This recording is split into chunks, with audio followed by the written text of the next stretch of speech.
Hermanos, Cristo viene.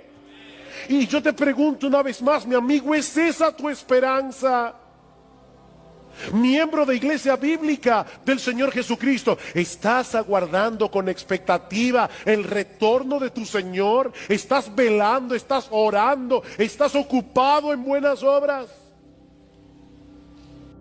Mis hermanos, Cristo viene. Por más que el mundo se burle de esa expresión, como dice Pedro en su segunda carta, el día llegará cuando los cielos se estremecerán y todos verán al Hijo del Hombre viniendo en las nubes con poder y gran gloria. Y así como se cumplieron al pie de la letra cientos de profecías que anunciaban la primera venida de Cristo, mis hermanos, así podemos tener completa certeza de que Él regresará por segunda vez para ser admirado entre todos los que han creído, como dice Pablo.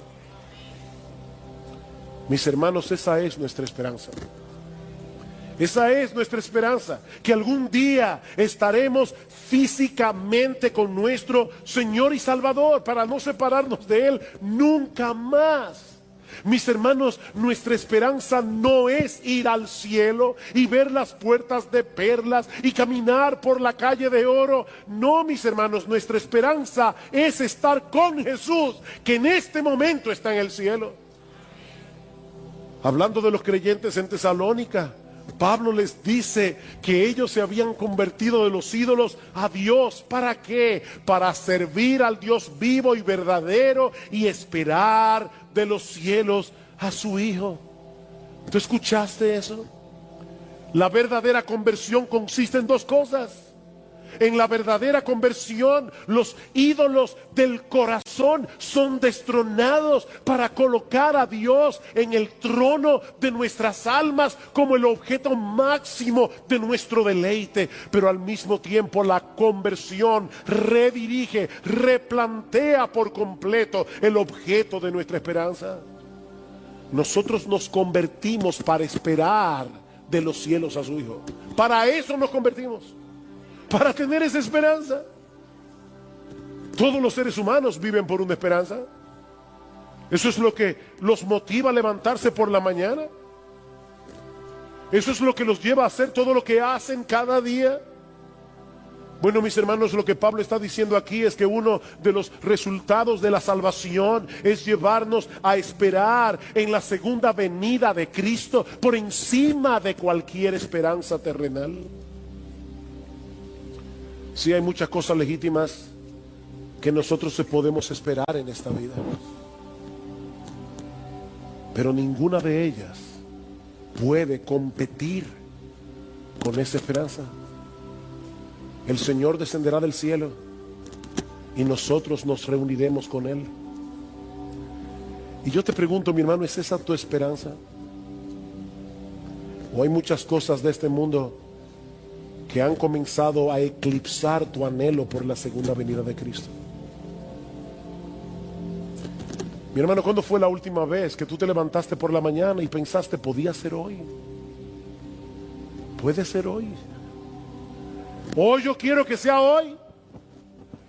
Oh, si ven, Señor Jesús, como dice Juan en el Apocalipsis.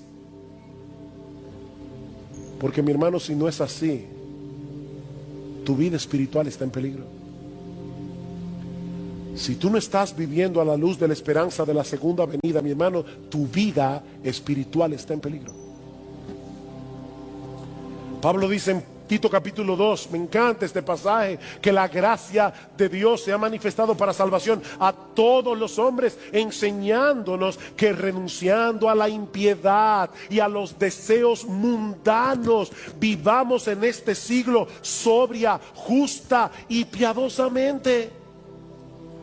Dice John Piper, hay personas que dicen, es que los cristianos que viven esperando la segunda venida se olvidan de las cosas aquí abajo. No. Esperar la segunda venida nos motiva a estar activos en la iglesia, nos motiva a predicar el evangelio, nos motiva a buscar la gloria de Dios en todo lo que hacemos, aún en nuestras vocaciones terrenales. No, dice Piper, el problema no es que nosotros estemos pensando demasiado en el cielo, es que estamos pensando demasiado en el mundo. Dice que la gracia de Dios nos enseña a renunciar a la impiedad y a los deseos mundanos y vivamos en este siglo sobria, justa y piadosamente, aguardando la esperanza bienaventurada y la manifestación gloriosa de nuestro gran Dios y Salvador Jesucristo. ¿Saben por qué muchas veces los que profesan ser cristianos se ven tan mundanos? Bueno, en muchos casos es porque no son cristianos, pero en otros casos es porque han perdido de vista la segunda venida del Señor, la segunda venida de Cristo. ¿Cómo debería vivir un cristiano que se levanta todos los días de su vida diciendo: Señor, estas próximas 24 horas las voy a vivir como si fuera a encontrarme contigo al final del día? ¿Cómo viviría un cristiano? Mis hermanos, ¿por qué el mundo nos atrae tanto? Porque hemos perdido de vista esa esperanza, la esperanza de estar con nuestro Señor. Eso es lo que motiva al creyente a vivir en santidad. Eso es lo que motiva al creyente a hacer buenas obras. El hecho de aguardar esa esperanza bienaventurada. Algún día estaremos con nuestro Señor y echaremos nuestras coronas a sus pies en eterna gratitud por habernos comprado con su sangre y por habernos atraído hacia Él con cuerdas de amor. ¿Se dieron cuenta cómo dice Pablo en 2 Tesalónica 2:1, la venida de Cristo y nuestra reunión con Él? No es una película fantástica la que estamos... yo quisiera ver cómo los cielos se enrollan como un pergamino. Olvídate de eso. Esas son las cosas que acompañarán la segunda venida, pero eso no es importante. Lo importante es que Cristo viene y nosotros estaremos con Él. Nuestra reunión con Él, dice Pablo, y así estaremos siempre con el Señor. Y añade: alentaos unos a otros con estas palabras. ¿Cuándo fue la última vez, mi hermano, que tú te acercaste a un creyente en aflicción y le dijiste: mi hermano, estoy sufriendo contigo? Yo sé lo que tú estás pasando, pero no te olvides, hay una luz al final del túnel porque Cristo viene.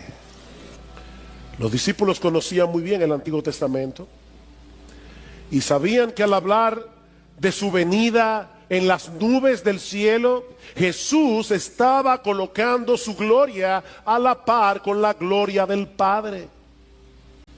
Dice en Éxodo capítulo 19:9 que el Señor le dijo a Moisés en el monte Sinaí: he aquí, vendré a ti en una densa nube. En el Salmo 97 versículo 2 dice que las nubes lo rodean. Estas nubes, mis hermanos, no son naturales. Estas nubes son un despliegue de la gloria de Dios. Hay una presencia especial del Espíritu de Dios en medio de la iglesia. Estamos alabando al Señor y uno casi puede palpar que Cristo realmente está presente en medio de su pueblo. Él le ha prometido estar presente en medio de su pueblo y uno puede alabar al Señor, pero uno lo está contemplando con los ojos de la fe. ¿Ustedes se imaginan, mis hermanos, lo que será aquel día? Cuando nuestro Señor Jesucristo regrese y nosotros podamos verle cara a cara, cuando nosotros podamos ver su gloria, una gloria que ahora está oculta de nuestros ojos, una gloria que ahora solo podemos contemplar con los ojos de la fe. Pero algún día, mis hermanos, los cielos se abrirán con gran estruendo y nuestro Señor Jesucristo regresará del cielo con poder y gran gloria en las nubes del cielo.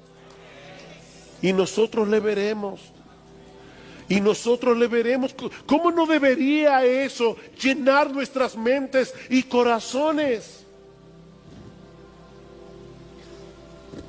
Y en ese momento,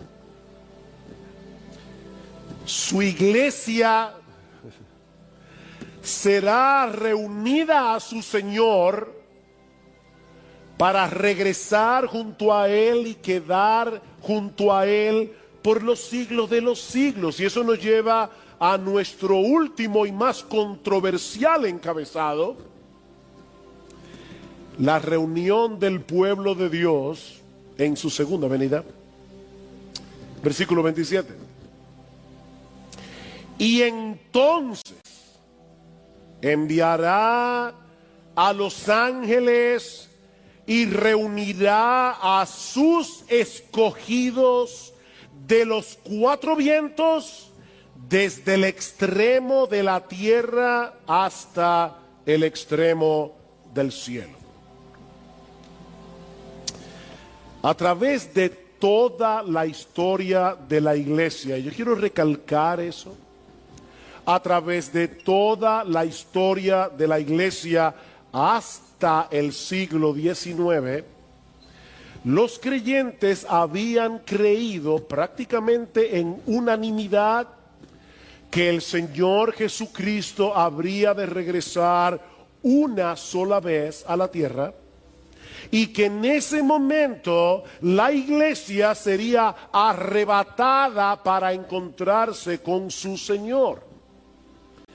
Repito, esa había sido la creencia de la iglesia a través de toda su historia. Pero en el siglo XIX surgió una creencia nueva que luego vendría a ser muy popular debido a la proliferación de una Biblia anotada por un abogado y pastor llamado Ciro Ingerson Scofield, publicada en el año 1909, y que sostenía la postura de una venida de Cristo en dos partes: una secreta antes del inicio de una tribulación que, según esta creencia, duraría 7 años, y una pública inmediatamente después de esa tribulación. En esa primera parte de la segunda venida, la parte secreta, la iglesia sería arrebatada para no pasar por la gran tribulación, mientras que en la segunda etapa de la segunda venida habría de ocurrir todo lo que hemos estudiado hoy en el discurso del Monte de los Olivos. Según esta posición teológica, conocida como rapto pretribulacional, los elegidos de los que se habla en el versículo 27 son los judíos que supuestamente se van a convertir durante ese periodo de tribulación. Esta creencia ha venido a ser tan popular que incluso ya se han filmado varias películas con este tema. Hollywood siempre trata de sacarle partido a las cosas sensacionalistas.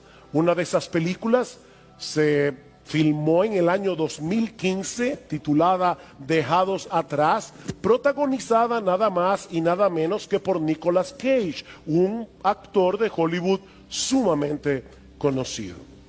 Ahora, de nuevo quiero volver a decir lo que decía al principio. Mis hermanos, yo no quiero generar controversias innecesarias con este mensaje, y mucho menos ser ofensivo con todos aquellos que creen en una segunda venida en dos etapas y en un rapto pre-tribulacional. De hecho, nosotros mismos venimos de esa tradición. Eso creía nuestra iglesia hace muchos años atrás, porque eso fue lo que aprendimos en la iglesia donde conocimos al Señor hace 40 años. Sin embargo,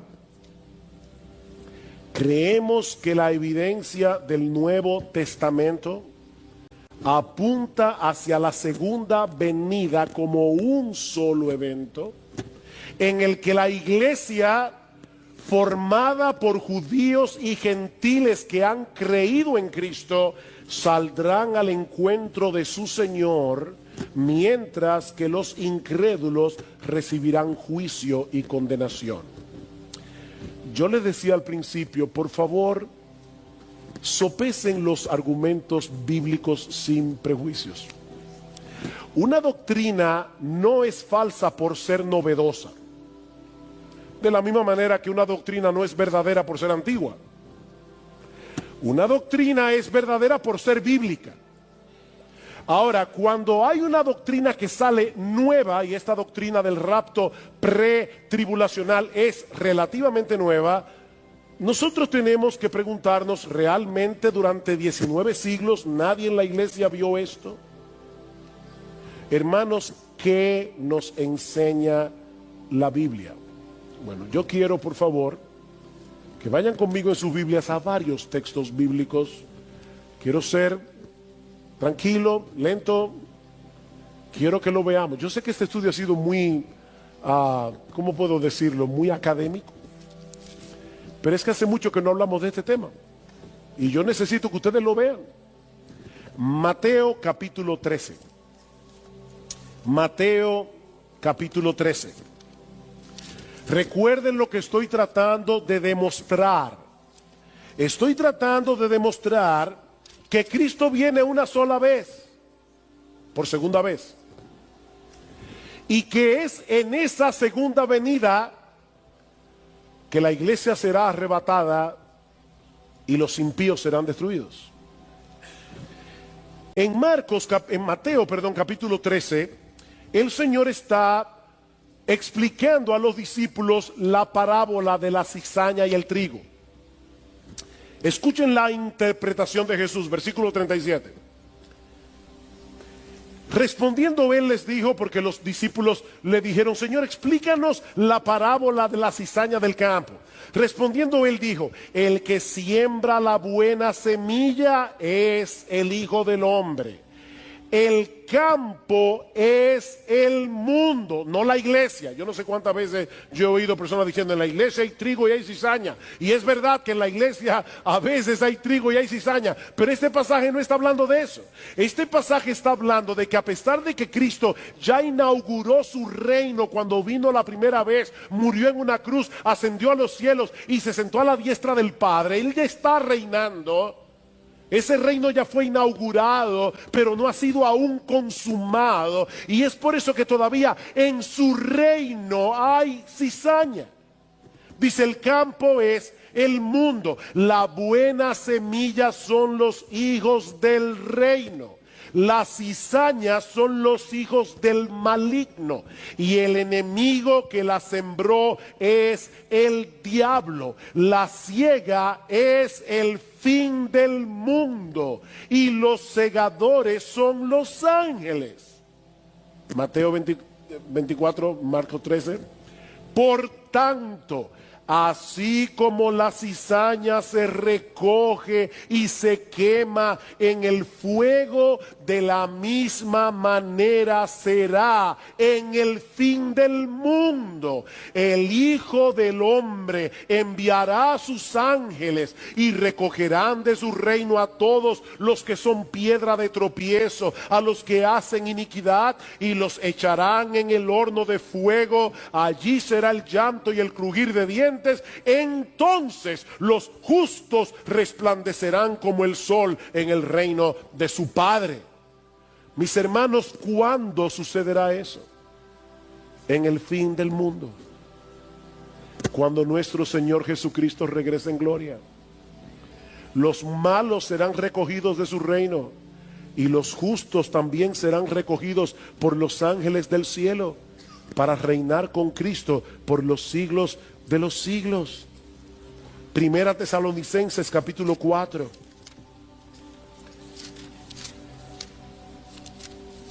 Primera Tesalonicenses capítulo 4.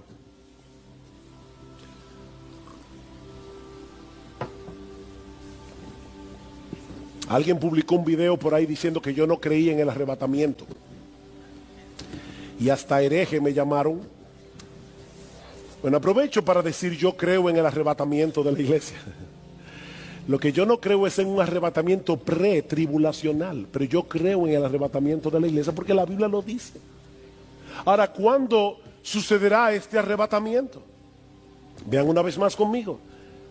Primera Tesalonicenses 4:13, pero no queremos, hermanos, que ignoréis acerca de los que duermen, para que no os entristezcáis como lo hacen los demás que no tienen esperanza. Porque si creemos que Jesús murió y resucitó, así también Dios traerá con él a los que durmieron en Jesús. Por lo cual os decimos esto por la palabra del Señor, que nosotros, los que estemos vivos y que permanezcamos hasta la venida del Señor, no precederemos a los que durmieron vinieron, pues el Señor mismo descenderá del cielo con voz de mando, con voz de arcángel y con la trompeta de Dios, y los muertos en Cristo se levantarán primero. Entonces nosotros, los que estemos vivos y que permanezcamos, seremos arrebatados juntamente con ellos en las nubes al encuentro del Señor en el aire, y así estaremos con el Señor siempre, no en el aire, sino con el Señor. Por tanto, confortaos unos a otros con estas palabras. Sí, yo sé que ya se acabó el capítulo 4, pero recuerden que la Biblia no se escribió en capítulos, así que sigamos leyendo. Ahora bien, hermanos, con respecto a los tiempos y a las épocas de cuando eso va a ocurrir, no tenéis necesidad de que os escriba nada, pues vosotros mismos sabéis perfectamente que el día del Señor vendrá como un ladrón en la noche. ¿Recuerdan el día del Señor del que habló Pedro? El día del Señor vendrá como un ladrón en la noche, que cuando estén diciendo paz y seguridad, entonces la destrucción vendrá sobre ellos repentinamente como dolores de parto a una mujer que está encinta, y no escaparán. Mis hermanos, cuando yo leo este texto, en su contexto, yo no veo una venida pretribulacional 7 años en secreto, y luego una venida pública 7 años más tarde en la que los malos serán destruidos. Pablo está hablando aquí de un día del Señor en el que Cristo viene, los muertos resucitan, los creyentes son arrebatados y los impíos son destruidos. Segunda Tesalónica, capítulo 1. Para mí es importante, hermano, que ustedes lo vean, así que yo me voy a tomar mi tiempo. Segunda Tesalonicenses capítulo 1, versículo 6. Porque después de todo es justo delante de Dios retribuir con aflicción a los que os afligen y daros alivio a vosotros que sois afligidos, y también a nosotros cuando el Señor Jesús sea revelado desde el cielo con sus poderosos ángeles en llama de fuego. ¿Ven ustedes, hermanos?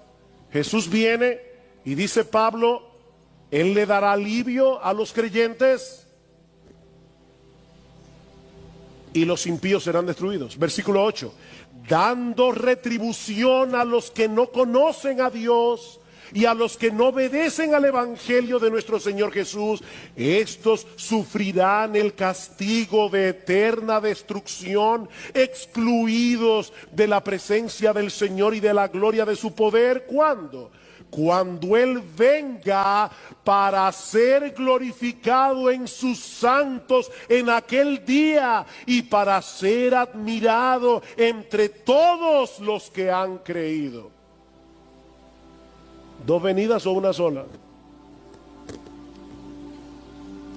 Dice, el día que el Señor venga, los impíos serán destruidos y Él será admirado por sus santos, aquellos que han creído. Pero no se detiene allí, capítulo 2.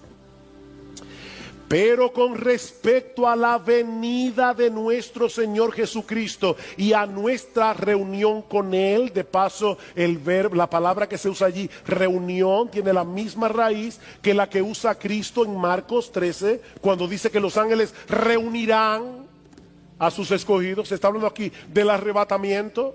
Dice, con respecto a la venida de nuestro Señor Jesucristo y a nuestra reunión con Él. ¿Cuál es la teoría del rapto pretribulacional? Viene Cristo en secreto, se lleva a su iglesia y el anticristo comienza a perseguir a los creyentes. 7 años más tarde viene el Señor. Pero ¿es eso lo que enseña este texto? Vean conmigo de nuevo. Con respecto a la venida de nuestro Señor Jesucristo y a nuestra reunión con Él, os rogamos, hermanos, que no seáis sacudidos fácilmente en vuestro modo de pensar, ni os alarméis, ni por espíritu, ni por palabra, ni por carta, como si fuera de nosotros, en el sentido de que el día del Señor ha llegado. Que nadie os engañe en ninguna manera, porque no vendrá sin que primero venga la apostasía y sea revelado el hombre de pecado, el hijo de perdición. Pablo dice, Cristo no vendrá hasta que eso suceda. Y dice en el versículo 8, y entonces será revelado ese inicuo a quien el Señor matará con el espíritu de su boca y destruirá con el resplandor de su venida. Vuelvo y repito, mis hermanos, no quiero ofender a los que han creído y creen en una venida de Cristo en dos etapas y en un rapto pretribulacional, pero mis hermanos, lo que yo veo en la Biblia, en el Nuevo Testamento, es que Cristo viene una sola vez.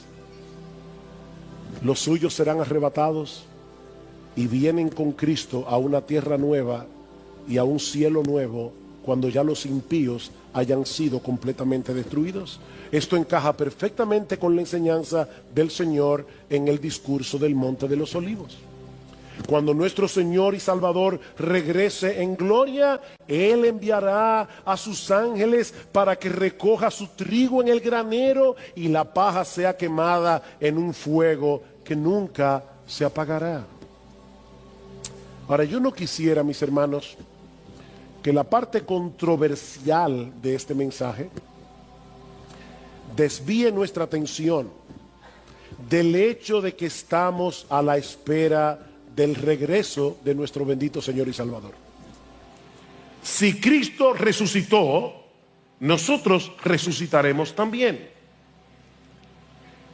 Hermanos, ¿cuál es el gran capítulo del Nuevo Testamento con respecto a la doctrina de la resurrección? Bueno, yo espero que todos ustedes hayan pensado en 1 Corintios 15. Este es el gran capítulo del Nuevo Testamento. Pablo presenta allí una serie de pruebas de que Jesús resucitó, incluyendo el hecho de que se le apareció al mismo Pablo cuando iba camino a Damasco para seguir persiguiendo a cristianos. El Cristo resucitado transformó al perseguidor Pablo en el apóstol Pablo. Cristo resucitó. Ahora, el gran argumento de Pablo en este capítulo, 1 Corintios 15, es que la resurrección de Cristo garantiza la nuestra. Y Pablo dice básicamente, si Cristo no resucitó, el evangelio es una tontería. Si Cristo no resucitó, el evangelio es inútil. Si Cristo no resucitó, el evangelio no es más que un cuento extravagante, como dijo alguien una vez. Mas ahora Cristo ha resucitado de los muertos, primicias de los que durmieron es hecho. ¿Cómo así? Bueno, las primicias son los primeros frutos de una cosecha. De manera que lo que Pablo está diciendo aquí es que la resurrección de Cristo es como los primeros frutos que anuncian una gran cosecha de resucitados. Eso es lo que está diciendo. Su resurrección garantiza la nuestra. ¿Por qué? Porque nosotros estamos unidos a Él. Recuerden, hermanos, los que durmieron en Jesús, los que murieron en Cristo, nosotros estamos unidos a Él como el cuerpo está unido de la cabeza. Yo siempre le digo a la gente, apúntame eso ahí porque mira, yo me olvido de muchas cosas. No me olvido de la cabeza porque la tengo pegada del cuerpo. Eso le dice una señora en una tienda. Pero ¿saben qué? Esa es una verdad, es una gloriosa verdad. Porque si la cabeza resucitó, el cuerpo tiene que resucitar también. Estamos unidos a Cristo. Así que, dice Pablo, los que estemos vivos, los muertos resucitarán. Y los que estemos vivos cuando el Señor regrese no tendremos ventaja sobre los que se han ido. Recuerden cuál era el problema de los tesalonicenses. ¿Qué pasó con esos que murieron? ¿Cómo van a participar de la segunda venida? Y Pablo está diciendo, no. Nosotros, los que estemos vivos cuando llegue el Señor, no vamos a tener ventaja sobre los que ya partieron. Versículo 15, por lo cual os decimos esto por la palabra del Señor, que nosotros, los que estemos vivos y que permanezcamos hasta la venida del Señor, no precederemos a los que durmieron. No tenemos ventaja. Sus almas regresarán con Jesús y se unirán a sus cuerpos glorificados, como dice en el versículo 16. Así que los que ya murieron no serán excluidos de esa fiesta. Ellos no serán excluidos de esa gran celebración, sino que tendrán un lugar de honor en esa procesión que saldrá al encuentro del Señor. Es interesante notar que Pablo veía como una posibilidad el hecho de que él estuviera vivo. ¿Se dieron cuenta? Cuando sucediera ese evento, porque él dice: por lo cual os decimos esto por la palabra del Señor, que nosotros, los que estemos vivos y que permanezcamos. Y luego en el versículo 17, entonces nosotros, los que estemos vivos y que permanezcamos. ¿Se equivocó Pablo? No. Pablo sabía muy bien que nadie sabe cuál es el día de la venida de Cristo. Y lo sabía porque el mismo Jesús lo dijo en Mateo capítulo 24 versículo 36. Cristo dice: nadie conoce el día y la hora de su venida, ni siquiera los ángeles, sino mi Padre. Y lo mismo va a decir Pablo en el capítulo 5, ahí mismo dice: ahora, hermanos, con respecto a los tiempos y a las épocas, no tenéis necesidad de que os escriba nada, pues vosotros mismos sabéis perfectamente que el día del Señor vendrá así como un ladrón en la noche. Yo quiero saber si alguien aquí ha sido robado y ha recibido de anticipo una nota del ladrón para decirle: esta noche te visito. No, el ladrón llega sin avisar, y lo que Pablo está diciendo: así será la venida del Señor. Así que Pablo no está diciendo: yo estoy completamente seguro que el día que Cristo vuelva yo voy a estar aquí vivo. No, de ninguna manera. Lo que Pablo está planteando aquí, en su ignorancia del tiempo y la hora, porque él no lo sabe tampoco, es la posibilidad sin garantía de que él estuviera aquí. Y él está diciendo: bueno, los que estemos aquí, si es que yo estoy aquí. Y lo sabemos porque en otros textos, como 2 Corintios capítulo 4 versículo 14, Pablo dice que los cristianos sabemos que aquel que resucitó al Señor Jesús, a nosotros también nos resucitará. Ahora Pablo se está incluyendo entre los que van a estar muertos cuando llegue el Señor y que van a ser resucitados. Así que él no sabía con certeza si Cristo habría de regresar durante su vida. De hecho, Pablo sabía que algunas cosas tienen que suceder antes de la segunda venida de Cristo. Hermanos, déjenme hacerles una pregunta, porque es muy popular que la gente diga: Cristo puede venir en cualquier momento. ¿De verdad? Como la Biblia dice que viene como ladrón en la noche, eso no quiere decir en cualquier momento. Eso quiere decir que tú y yo no sabemos cuándo es. No quiero ser irreverente, pero Cristo pudiera venir en los próximos 15 segundos, o en los próximos 10, o en los próximos 5, porque Pablo sabía que no. Él está diciendo: es probable que yo esté vivo, pero Pablo sabía que algunas cosas tienen que suceder antes de la segunda venida. Desde la perspectiva de Pablo, él sabía que el templo de Jerusalén tenía que ser destruido, porque Cristo lo profetizó en el año 70. Así que Pablo sabía que Cristo no podía llegar en cualquier momento hasta que el templo no estuviera destruido y la ciudad de Jerusalén. En el capítulo 2 de 2 Tesalonicenses, Pablo dice: no se dejen inquietar por aquellos que están diciendo que ya Cristo vino y que llegó el rapto de la iglesia, el arrebatamiento de la iglesia, porque eso no sucederá sin que antes venga el anticristo en el contexto de una gran apostasía religiosa. Así que Pablo sabía que algunas cosas tenían que suceder antes de la segunda venida. Pero los cristianos de todas las generaciones Debemos vivir con esa expectativa. Mis hermanos, el Señor pudiera regresar durante nuestra vida. ¿Tú crees eso? Eso pudiera suceder. Esa es la esperanza bienaventurada del cristiano, como dice Pablo en Tito 2:14.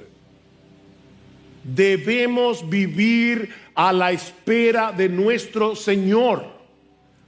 ¿Y sabes lo que va a pasar cuando tú vivas a la espera del regreso de tu Señor? Como tú no sabes cuándo es, puede ser antes de que tú te mueras. ¿Tú lo crees? ¿Y qué pasará cuando tú vivas a la luz de esa expectativa? Déjame hacerte una pregunta. Mi hermano, ¿qué pasaría si tú supieras con toda certeza que el presidente de la República, nuestro presidente, va a visitar tu casa antes de las elecciones de mayo? Fíjate, tú no sabes qué día es, pero tú sí sabes que antes de las elecciones el presidente va a tu casa. ¿Cómo te impactará esa noticia? Y yo estoy seguro que tú vas a arreglar algunas cosas. Yo estoy seguro que en tu agenda eso tiene prioridad. Bueno, lo que Pablo está diciendo aquí es que nuestra prioridad, lo que debe afectar nuestra agenda día tras día, es la venida de nuestro Señor.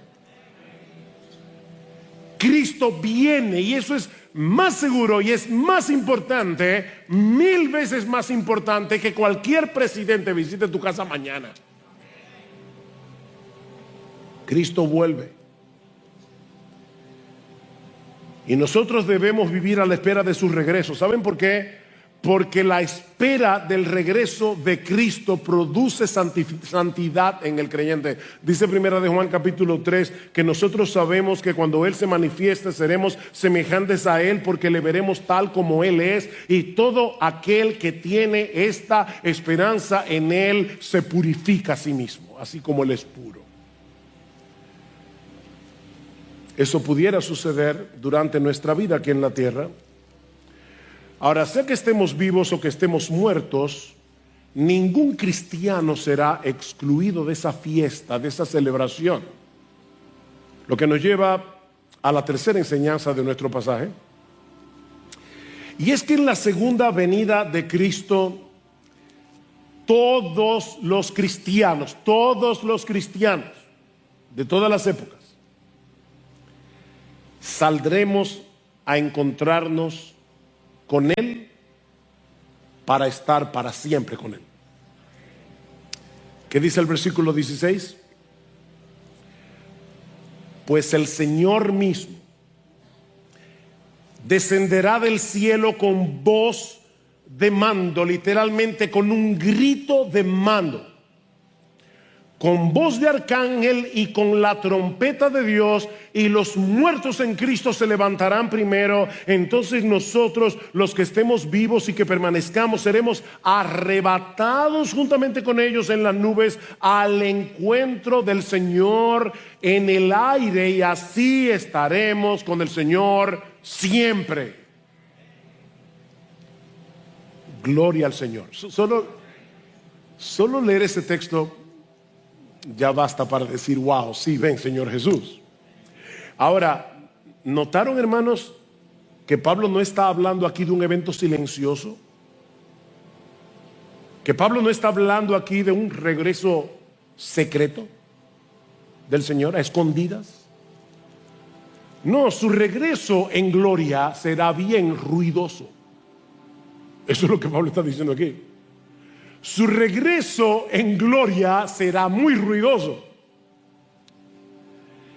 Es como cuando Dios descendió en el Sinaí, ¿recuerdan? Para darle la ley al pueblo y para hacer un pacto con el pueblo de Israel. Dice en Éxodo 19 que vinieron truenos y relámpagos y una espesa nube sobre el monte que se estremecía y humeaba mientras se escuchaba un sonido de bocina, trompeta, que iba aumentando en extremo, Y luego dice Moisés en Éxodo 19, que cuando Dios habló con voz tronante.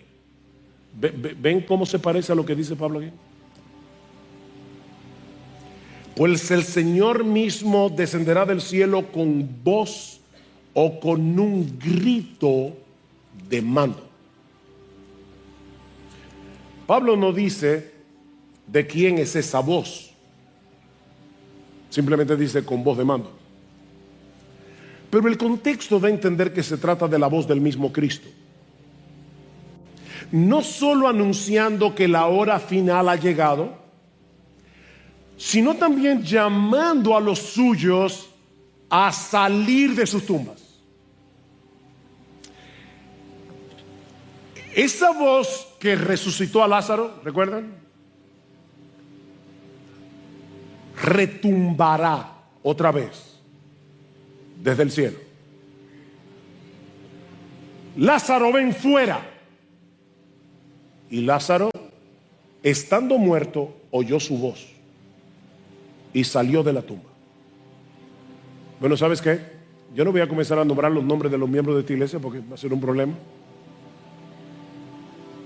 Pero Cristo con voz de mando, si tú estás muerto, tú vas a escuchar su voz diciendo: sal, sal. No os maravilléis de esto, dice el Señor en Juan 5:28, porque vendrá hora cuando todos los que están en los sepulcros oirán su voz. Cristo vuelve con voz de mando.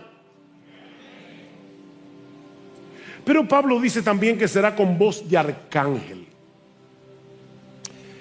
La palabra arcángel, de arqui, ángel, el ángel principal, el ángel de rango superior dentro de la jerarquía celestial. En la Biblia se mencionan por lo menos explícitamente al arcángel Miguel, al arcángel Gabriel. Pero Pablo no especifica de quién se trata. Lo que sí sabemos por el mismo Jesús es que su regreso en gloria será en compañía de ángeles. Dice en Mateo 24:31 que él enviará a sus ángeles con gran voz de trompeta. Aquí está el tercer elemento que Pablo menciona en el texto. Y juntará a sus escogidos de los cuatro vientos, desde un extremo del cielo hasta el otro. ¿Cuál es el tercer elemento que Pablo menciona? Voz de trompeta. Y en varios textos del Antiguo Testamento se dice que las trompetas anuncian la llegada del día del Señor, cuando Dios interviene para reunir a su pueblo y para salvarlos de sus enemigos. Pablo va a mencionar de nuevo este sonido de trompeta en 1 Corintios capítulo 15, en el contexto de la resurrección de los muertos y de la transformación de aquellos que estén vivos en la venida del Señor. He aquí os digo un misterio: no todos dormiremos, pero todos seremos transformados en un momento, en un abrir y cerrar de ojos, a la final trompeta, porque se tocará la trompeta y los muertos serán resucitados incorruptibles y nosotros seremos transformados. En lo que tú pestañeas es la idea. Cuando Cristo regrese en gloria, los que murieron en Él serán resucitados, los creyentes que estén vivos serán transformados y todos juntos seremos arrebatados para salir al encuentro del Señor. Versículo 17.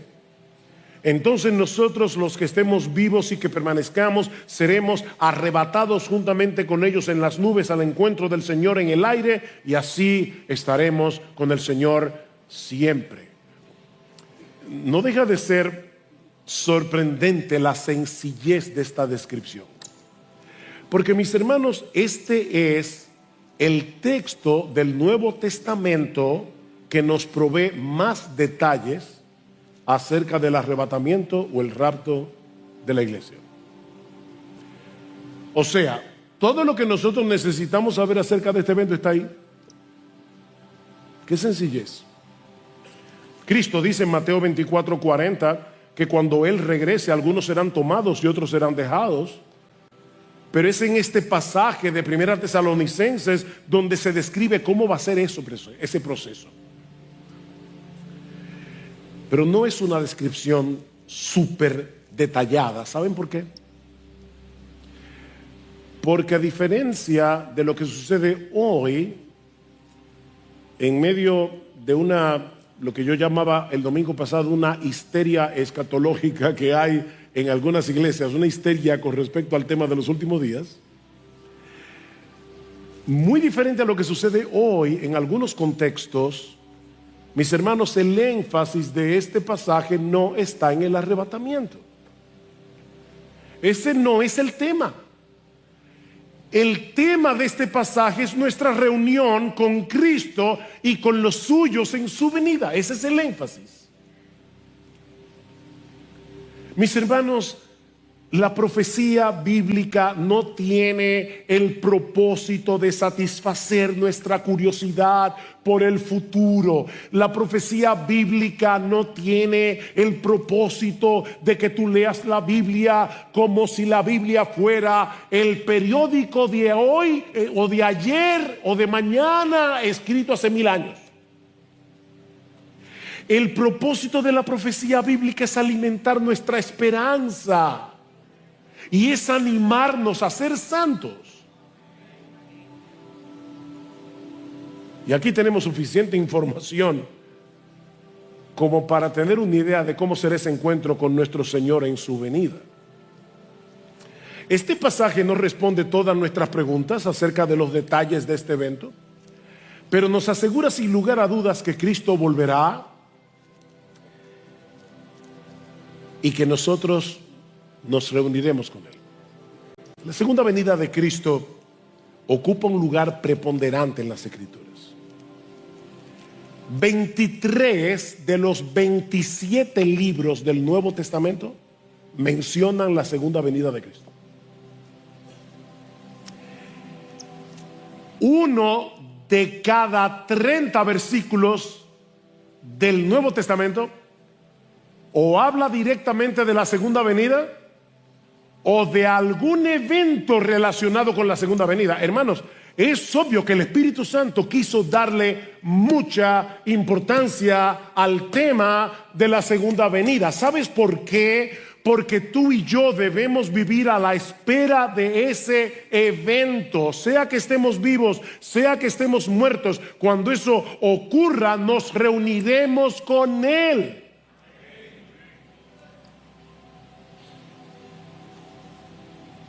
Los muertos serán resucitados, los vivos serán arrebatados. La palabra latina de arrebatamiento es rapere y de ahí sale el rapto.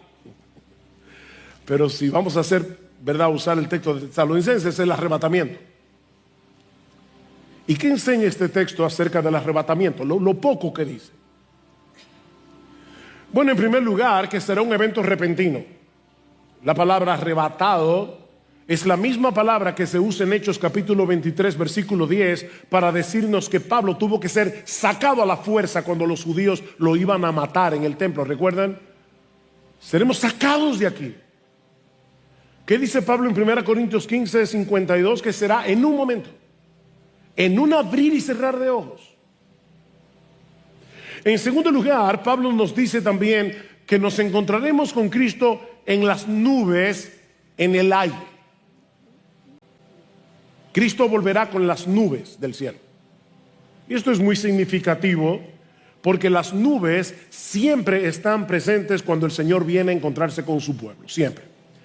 En el monte Sinaí dice: aconteció que al tercer día, cuando llegó la mañana, hubo truenos y relámpagos y una densa nube sobre el monte. Daniel capítulo 7, este texto es muy importante. Seguí mirando en las visiones nocturnas y he aquí con las nubes del cielo venía uno como un hijo de hombre, que se dirigió al anciano de días y fue presentado ante él y le fue dado dominio, gloria y y reino. Cristo viene en las nubes. Mateo 24, entonces aparecerá la señal del Hijo del Hombre en el cielo, y entonces lamentarán todas las tribus de la tierra y verán al Hijo del Hombre viniendo sobre las nubes del cielo con poder y gran gloria. Este no es un evento secreto. Dice en Apocalipsis 1:7, todo ojo le verá.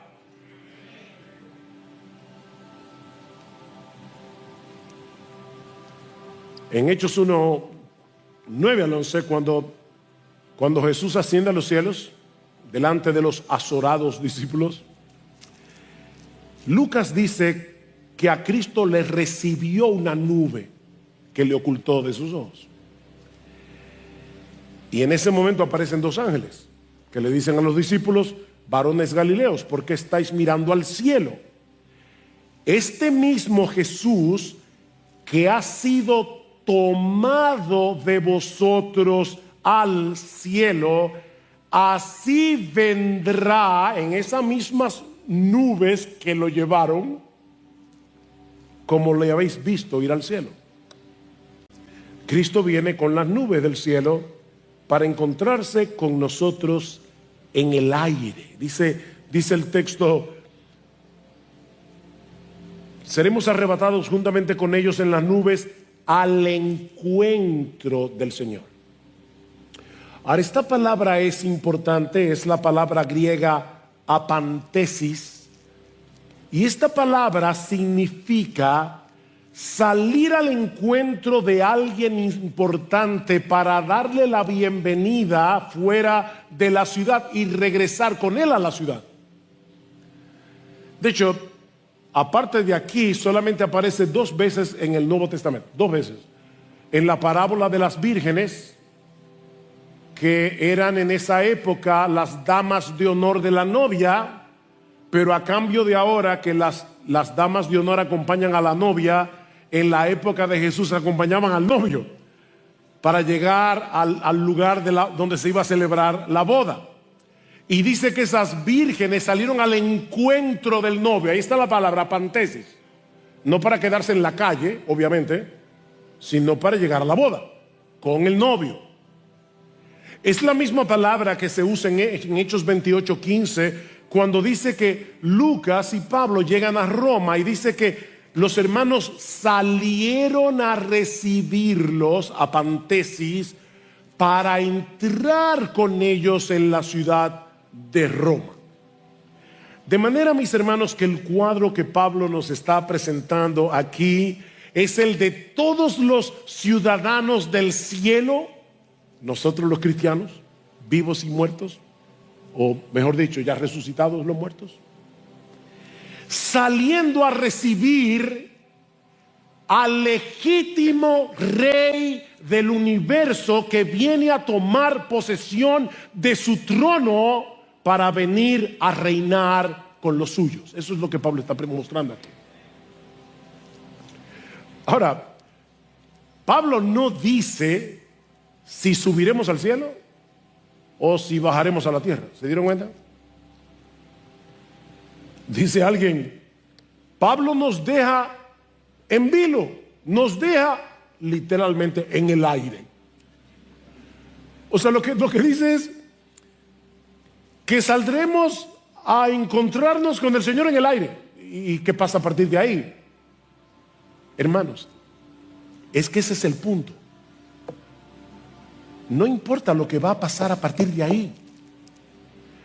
Lo que importa es que así estaremos para siempre con el Señor. ¿Se dan cuenta, mis hermanos, cuál es el énfasis de Pablo? Obviamente no nos vamos a quedar flotando en el aire.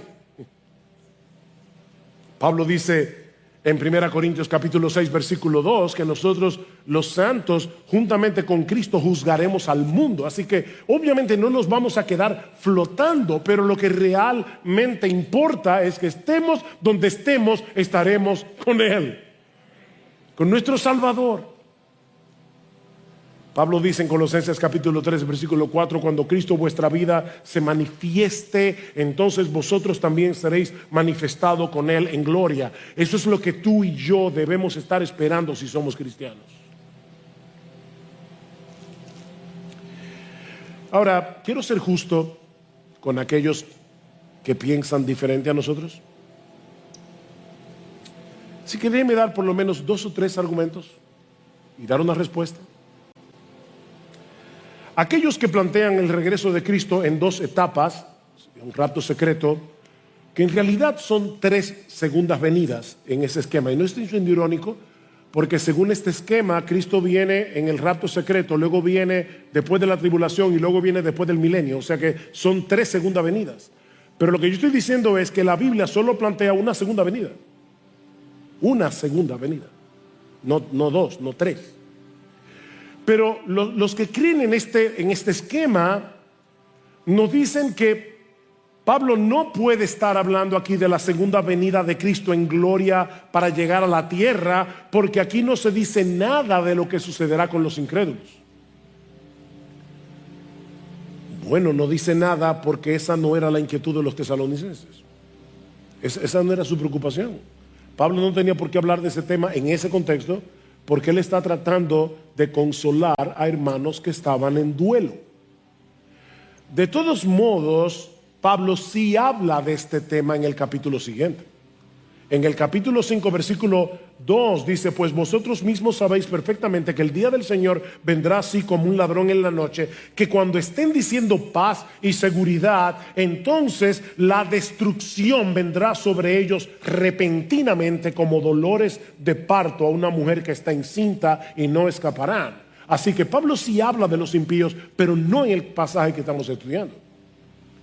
Luego lo va a mencionar otra vez en la segunda carta, en el capítulo 1, y es importante que ustedes lean conmigo este texto, segundo a los Tesalonicenses, capítulo 1, versículo 6, porque después de todo es justo delante de Dios retribuir con aflicción a los que os afligen y daros alivio a vosotros que sois afligidos, y también a nosotros cuando el Señor Jesús sea revelado desde el cielo con sus poderosos ángeles en llama de fuego, dando retribución a los que no conocen a Dios y a los que no obedecen al evangelio de nuestro Señor Jesucristo. Estos sufrirán el castigo de eterna destrucción, excluidos de la presencia del Señor y de la gloria de su poder, cuando Él venga para ser glorificado en sus santos en aquel día y para ser admirado entre todos los que han creído.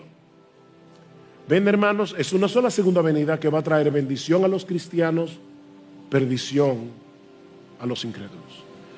De paso, mi amigo, si tú no eres creyente, si tú no has creído en Cristo, la segunda venida del Señor no es una bendición para ti.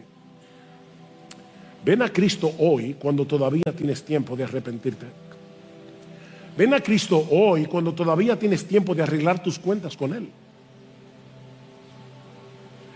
Por otra parte, los que creen en un rapto secreto afirman que la voz de mando, la voz de arcángel y la trompeta de Dios solo la oirán los cristianos.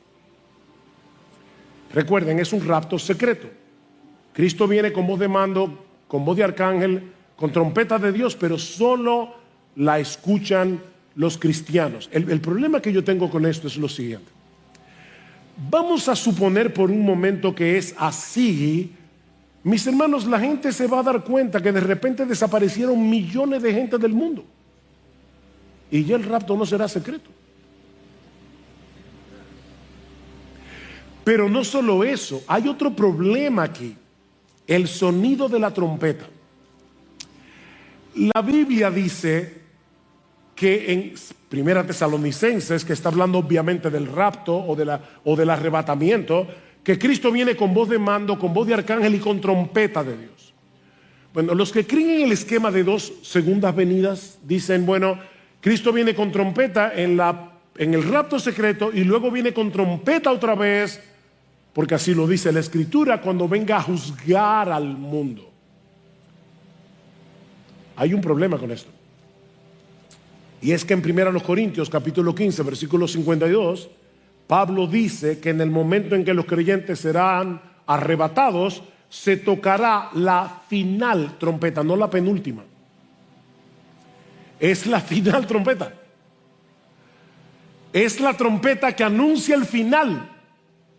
¿Ven el punto?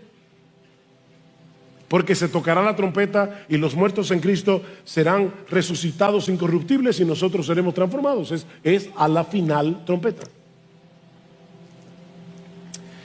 Obviamente hay otros argumentos y contraargumentos acerca de este tema. Pero como les decía al principio, el propósito de Pablo en este pasaje y el mío también en esta mañana era animar a estos hermanos y enseñarles cómo animarse mutuamente, sobre todo en tiempos de duelo y de dolor. Versículo 18, por tanto, confortaos unos a otros con estas palabras. Maranata, Cristo viene. Hay tantas cosas que la gente le dicen a la gente que quieren consolar. No te preocupes que esto pasará. ¿Y cómo tú sabes eso? Pablo dice, confortaos unos a otros con estas palabras. ¿Con cuáles palabras? Cuando él dijo anteriormente, os digo esto en palabras del Señor. Así que lo que está diciendo es, no uses tus opiniones para consolar a otro. Usa la palabra. Anímense con la palabra de Dios y sobre todo con esta promesa. Esta palabra es nuestra fuente de consuelo en medio del dolor. Y esta palabra nos asegura que nos reuniremos con Cristo y con todos nuestros hermanos cuando Él regrese en gloria.